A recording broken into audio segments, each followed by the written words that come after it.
साल 1947 में जब देश को आजादी मिली तो पेट्रोल, चीनी और दूध की कीमत कितनी थी? आज पेट्रोल की कीमत 100 रुपए प्रति लीटर पहुंच चुकी है। 1 लीटर दूध के लिए 60 रुपए से अधिक चुकाने पड़ते हैं। लेकिन क्या आपको पता है, जब देश आजाद हुआ तो उस वक्त इन रोजमर्रा की जरूरतों वाली चीजों के दाम क्या था? चलिए जानते हैं। देश की आजादी के वक्त पेट्रोल की कीमत 25 पैसे प्रति लीटर हुआ करती थी, जबकि 1 किलो चीनी के लिए 40 पैसे चुकाने पड़ते।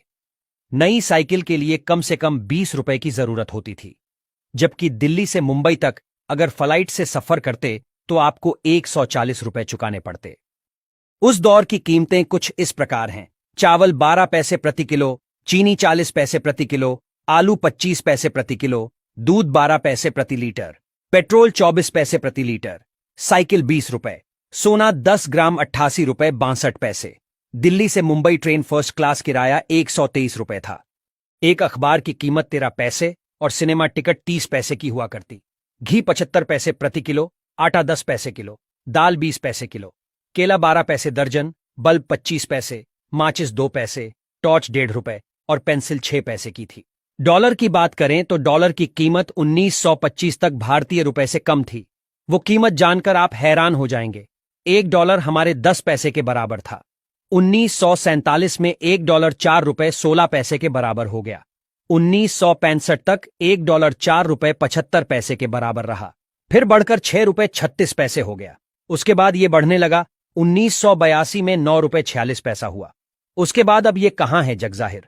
लगातार डॉलर के मुकाबले रुपए की कीमत कम होती जा रही है। 1947 में प्रकाशित एक विज्ञापन के अनुसार उस समय भारत में आकर बिकने वाली फोर्ड कंपनी की ब्यूक 51 कार की कीमत करीब 13,000 रुपए थी, जबकि 1930 में फोर्ड की ये मॉडल फेटन कार करीब 3,000 रुपए कीमत में भारत में बिकती थी। वहीं क्या आप जानते हैं भारत में पहली बार रुपया कब अस्तित्व में आया?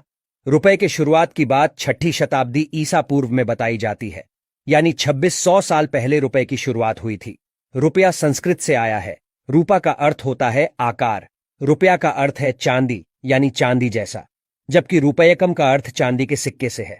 हालांकि 16वीं सदी में शेरशाह सूरी ने अपने शासनकाल में चांदी के सिक्के को नए तरीके से पेश किया, जिसका वजन 178 कण था।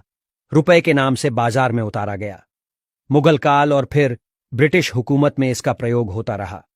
फिर 1861 में 10 रुपए के नोट ने पहली बार बाजार में दस्तक दी। 1864 में 20 रुपए का नोट आ गया। 1872 में 5 रुपए का नोट जारी किया गया। इसके बाद साल 1900 में 100 रुपए का और 1905 में 50 रुपए का नोट बाजार में जारी किया गया। इसके बाद अगले 5 साल में 500 और 1000 रुपए का नोट भी बाजार में आ गया था।